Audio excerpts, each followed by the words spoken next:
Yeah, we will. Yes, let's do it. Alicia, we'll let you go ahead and go first if you like. That way you can not spend your whole evening with us. Just for the record, go ahead and state your name and address, and like I discussed on the phone, you have 3 minutes. If you need a little longer, let me know, but try to keep it under 5. Okay. My name is Alicia Armstrong. My address is 105 Highland Drive. We moved in at the very end of June, right about my birthday.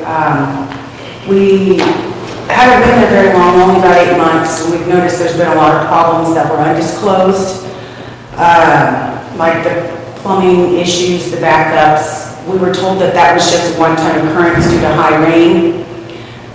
It seems that the whole backyard at my house is kind of washed off from a drainage issue where it's not going into the drain right in front of the neighbor's driveway down at, I think it's 3 Highland Court. He has a drain. It gets clogged a lot, I know. But then once the water it pulls up there, it comes and trenches along my back fence and underneath my kids' trampoline. And now with the new sewage backup problem, it seems there's a lot of strange clay pipes that are kind of leading up to a connection point, and they're all kind of collapsing. And so I had a private company come in because we didn't know what to do. You know, we knew that there was going to be a problem, there was going to be sewage. My mom, she's got stage 4 cancer. We moved up here just kind of for her to retire and, you know, have a place with an apartment in the basement she could kind of stay in. I can take care of her. But we've gotten to the point where now there is a lot of sewage, and it's right next to her entrance now. As she's trying to get into the house, you know, there's a giant sewage pit. The smell is starting to get a little overwhelming. It was last Thursday when we had to excavate to make a relief pit. So now there's a cesspool lagoon right outside of my house. We already had to deal with electrical wiring malfunctions. Somebody did some unpermitted electrical work long before we got there, probably long before the sellers that sold it to us. So we've already went into debt at least 11 grand trying to fix the upgraded panel that was not upgraded with the city. And now we've got collapsed pipes. And so we're kind of going a lot downward spiral very quickly. And I'm trying to take care of my 3 kids. My mom, you know, we just don't have a lot of financing left. And I was just trying to hopefully appeal to the board that maybe you guys could help me and my neighbors, since they're all on this collective line that seems to kind of be falling apart. I didn't need to come up here and cause a problem, you know, just, you know, north of Kansas City, but I didn't mean to move up here and, you know, cost all this money. So, you know, I just wanted to kind of keep to myself and just raise my kids. And now we've got a problem and we just need your help. If you could please consider it, we would really, really appreciate it. Okay, thank you. Thank you.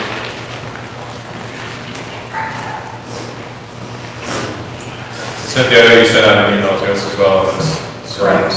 And staff has been looking at that. I know that utility staff and Chuck, our public works director, had conversations with Mrs. Armstrong, and we continue to evaluate the situation, trying to come up with the best way to address the situation. It's not an inexpensive fix.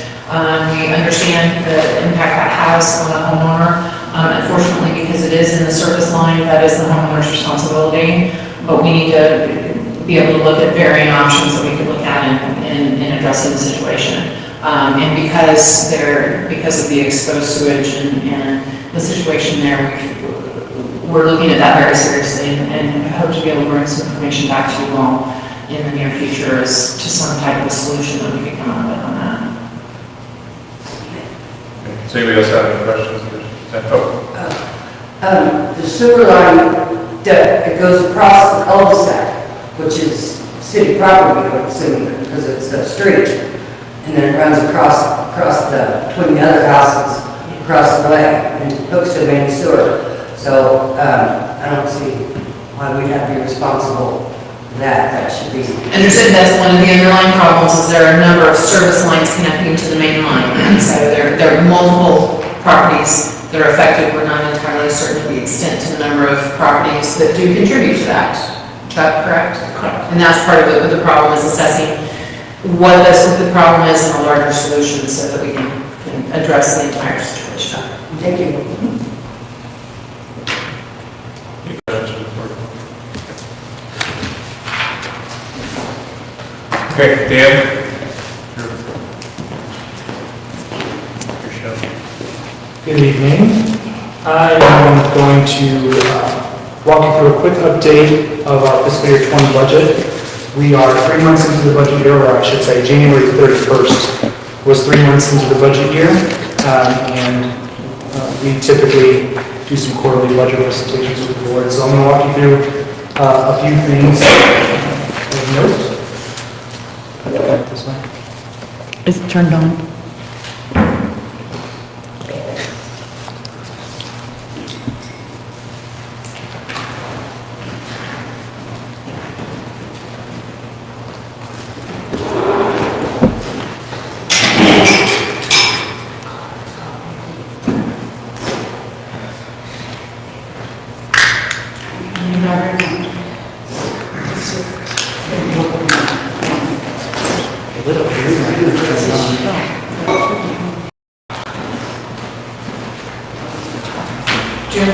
Do you want me to drive it while she gets the waters?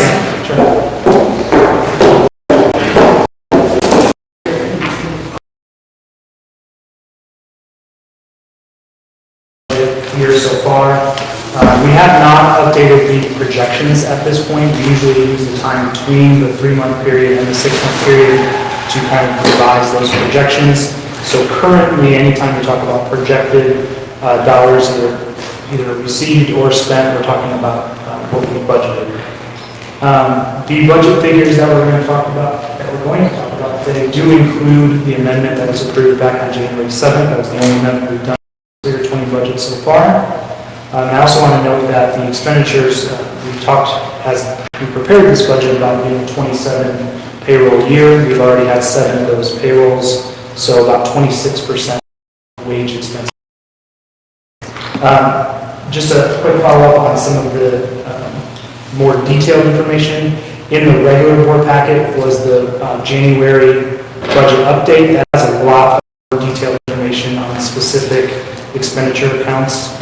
So if anybody wanted to go look at some more detailed information, you'd be able to see that information there. There's nothing at this time that jumps out to me as a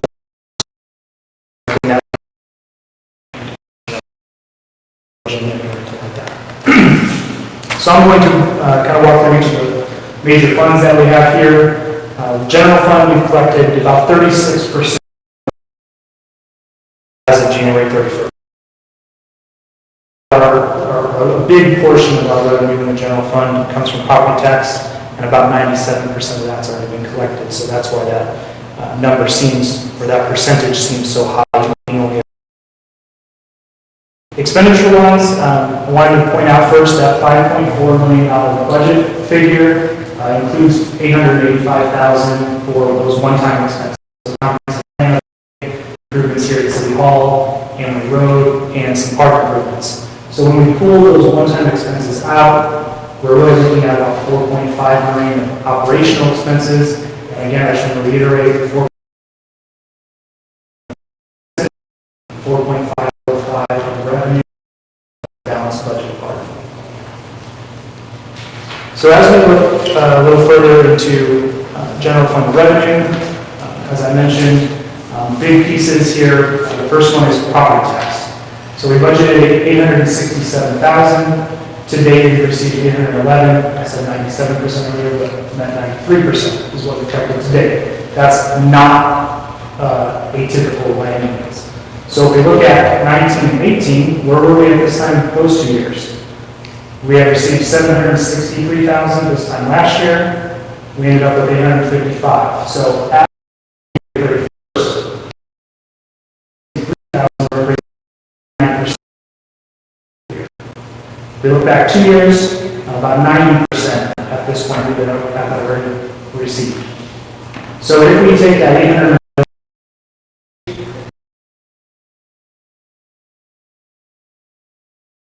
year, We're kind of projecting that we'll collect about $901,500, which is about $34,000 above what we projected. Biggest question you're going to ask is, why are we collecting more in property tax than we budgeted? The big factor in this is when we come up with this $867,000 budget figure, we assume 97% collections. So the fact that we're over budget just means that we're collecting closer to that 100% figure.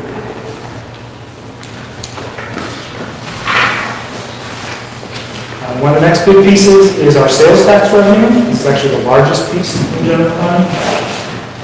So I kind of broke this down by the 3 months that we've received so far. You can see the history of the last 2 years as well.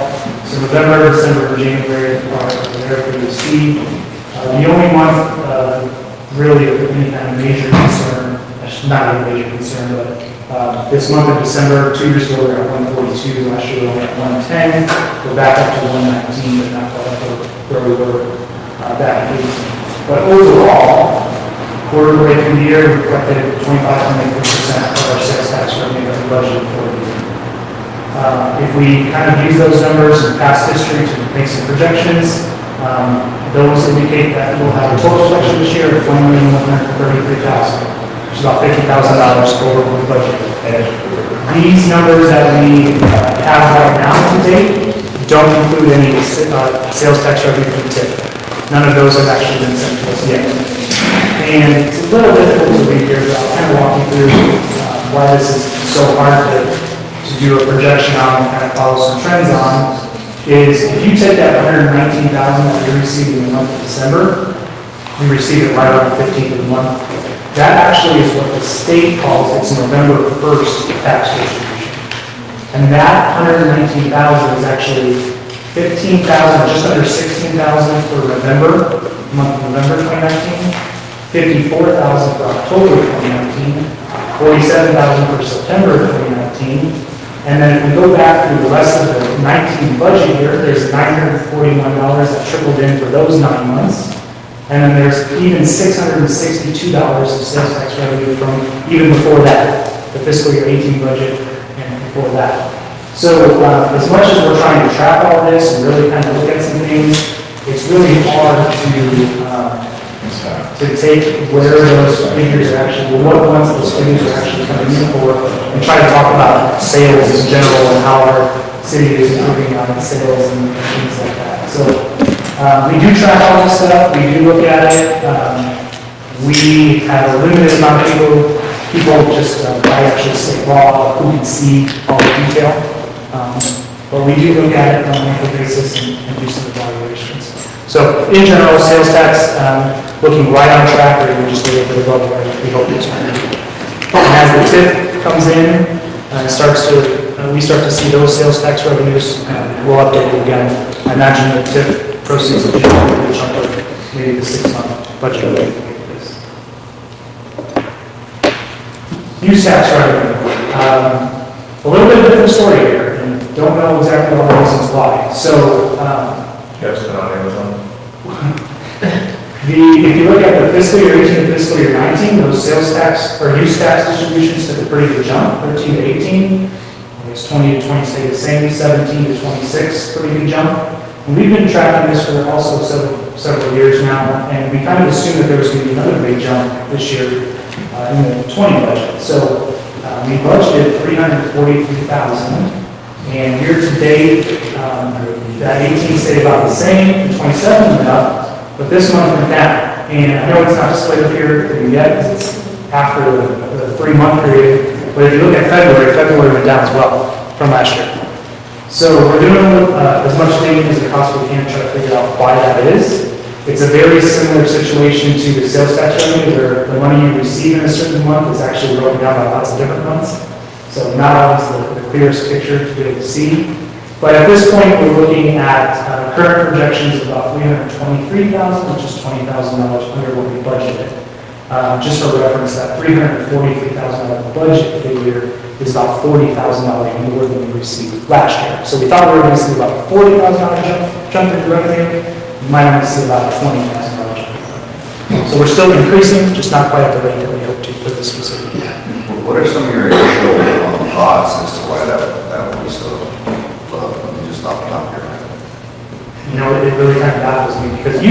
is tax on the delivery of goods in Smithville. So as Amazon keeps growing, as more deliveries are made, people aren't going quite to the stores, and think that will continue to grow. So it could be just a change in when people are remitting their payments, and maybe we're going to see a decline in January and February, and in March it's going to come and it's going to be up $25,000. So I'll keep an eye on it and make sure that we're going to stay updated with what I can see. Well, that's kind of been, when I've seen, for example, Rob Miller talks about his use tax revenues in Platte County quite a bit, and they are always all over the place and unpredictable. It's just kind of a nature of the beast to an extent. They are, they do, it's very rocky. It's up, down, all the time. One thing I want to talk about with use tax revenue, as I've really been able to spend some time digging into tax revenues, when this actually comes through to us, we get a report from the state, usually comes about a month after we actually receive a distribution. But use tax is actually broken down between general use tax, transportation use tax, and now capital improvement use tax as well. But I talked with our auditors about what to do in that situation, because all of this money gets received to the general fund right now. Back when we passed the use tax by, I think it was ordinance. I think it was by ordinance. The ordinance actually says that all use tax collected goes to general purposes. So the fact that we're receiving it in the general fund is perfectly fine.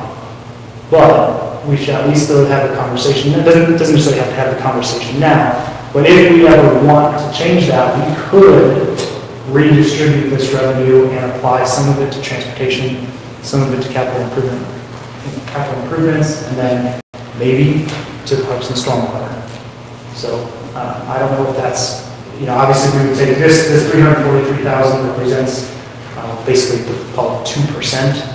So if we started breaking down, half of that would stay in the general fund, a quarter of it would go to capital improvements, a quarter of it would go to transportation. So just something that if we were, if our general fund we felt was really healthy, and we might want to redistribute some of that revenue to some other purposes, we have an opportunity to do that. Obviously, we'd have to redo our ordinance. Right, and that's information that we just want to put out there so that you all have it as we think about it going into budget development and retreat discussions. Well, that's all we're talking about. Sitting here now pretty much is use tax, so I'm sure it's going to come up at some point. So it's good to have that now. Any questions on general fund and those kind of big revenue sources? General fund is really good. It's really healthy right now. Moving on to the capital projects fund, very small or relatively small revenue item in this one, and that's the reimbursement from the Recreation Trails Program grant. That's for the Main Street Trail project. And then the $1.8 million of expenditures, that's essentially expending all of the remaining GEO bond proceeds, and that would be on South Commercial sidewalks, Main Street Trail, and the downtown streetscape, or just a portion of the downtown streetscape project. So to date, we have not submitted, or we haven't received any reimbursement for the grant, so no revenue yet. Expenditure-wise, it's been about $374,000. All of that is on South Commercial sidewalks at this point, so about 20% through the expenditure budget so far this year. In the capital improvement sales tax fund, this is our sales tax revenue, $475,000. We've received $126,000, so just about 26% of the budget. Expenditure-wise, we have pulled out $242,000 for, again, a portion of that downtown streetscape phase 2 for East Phase, and then the other $556,000 expenditures is a transfer to the debt service fund. So where we are today, we haven't transferred anything. Why is that? Well, when we get to the debt service fund, here's that same $556,000 coming in, haven't received it yet. We expended or budgeted to expend $325,000. Those are our fiscal year 20 debt payments. Those are made in March and September. So as of January 31st, we had not made any payments, so there's no need to transfer any revenue into that fund. The follow-up kind of comment to this is we're transferring in $556,000. We're only going to spend $325,000. That difference is going to fund that reserve that we talked about for the following year. Transportation sales tax fund, here's that same $475,000 budgeted revenue figure for the absent sales tax. To date, we received $127,000, it's the same 26%. Expenditure-wise, we budgeted $380,000, $200,000 of which we're going to spend on downtown streetscape lease space, and then we have $60,000 in engineering fees for the roundabout, the Greyhawk expansion, and then $120,000 is for some operational expenses for the street department.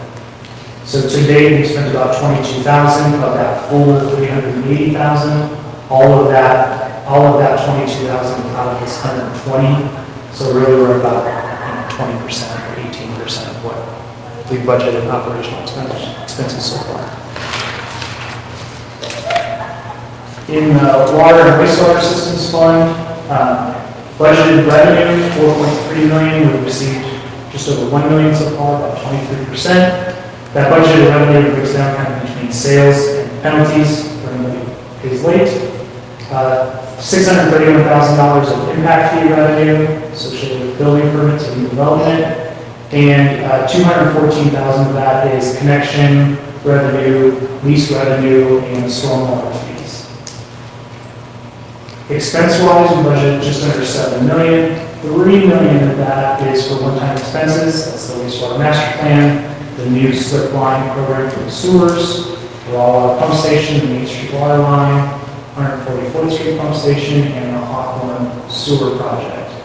That leaves the other $3.5 million. That's for operational costs for the utilities department. So really, what I wanted to show here is we budget about $3.5 million in sales and penalties, and we have about $3.5 million operational costs. So the budget is right there. Expenditures to date, $822,000, which represents only about 12%. Similar to the transportation sales tax fund, that's skewed a lot by the fact that the majority of these haven't really been paid out yet. As we dive into revenues in this fund, we're going to look at sales revenue for water and wastewater. Budget-wise, just under $3.5 million is in strictly sales, no penalties at all. We received $871,000 to date, which is about 25% of what we budgeted. If we look at these last 2 years, similar like we did for property tax, we were actually closer to only about 23% of collection as of January 31st for the full fiscal year. So if we take that same 23% and assume that that $871,000 that we collected so far represents only 23% of what we collect for the year, projections are looking like we're going to be $3.7 million, almost $3.8 million. That would be about $290,000 over budget. So the fact that a lot of this money, more than typical has been 22, 23, now we're almost 25%. We're going to be watching that, especially now that the rate increases have gone into effect, and making sure that what these numbers are coming in at really represents some good value for us. We know that we have a large CIP plan in the water fund, and we're doing the wastewater master plan right now, which will surely bring a large number of projects along with that too. When we talk at the 6-month mark, we'll do a much deeper dive into this and kind of show you some information on kind of what the last 2 fiscal years look like pre-water rate increases and after water rate increases, so we can see that trend, as well as maybe we'll look into some consumption data for those water and wastewater sales as well. Finally, the sanitation fund, budgeted revenue $840, budgeted expenditures $835. And this is a fund where we're not supposed to really make any money, so the fact that we're budgeting about $5,000 gain is exactly what we want to be. Revenue year to date $202,000, which represents about 24%, so we're right on track there. Expenditures year to date, $276. Whoa, what happened there? Okay, so 2 things. We've already spent $10,000 to Mark for the household hazardous waste program. It's about a $10,000 bill that we pay once a year. We usually pay it in January, and the event that actually happens in September, fall. So we've already, in that 276,000, we've already paid that fee to Mark. The other factor that's playing heavily into that is typically what I like to do is we get a bill on about the 25th of the month, so we'll get a bill on March 25th from the trash company for April's trash and recycling pickup. We send bills out on April 3rd for that.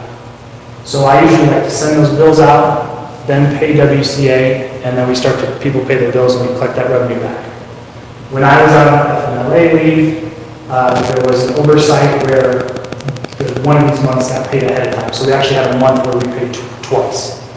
So this 276,000 represents 4 months of payments, not just 3. So in the month of February, we're not going to pay at all. So we've already caught up, but when you look at this, you're like, oh, that looks lopsided, but everything is okay, I assure you. I'm going like that past one, I paid twice.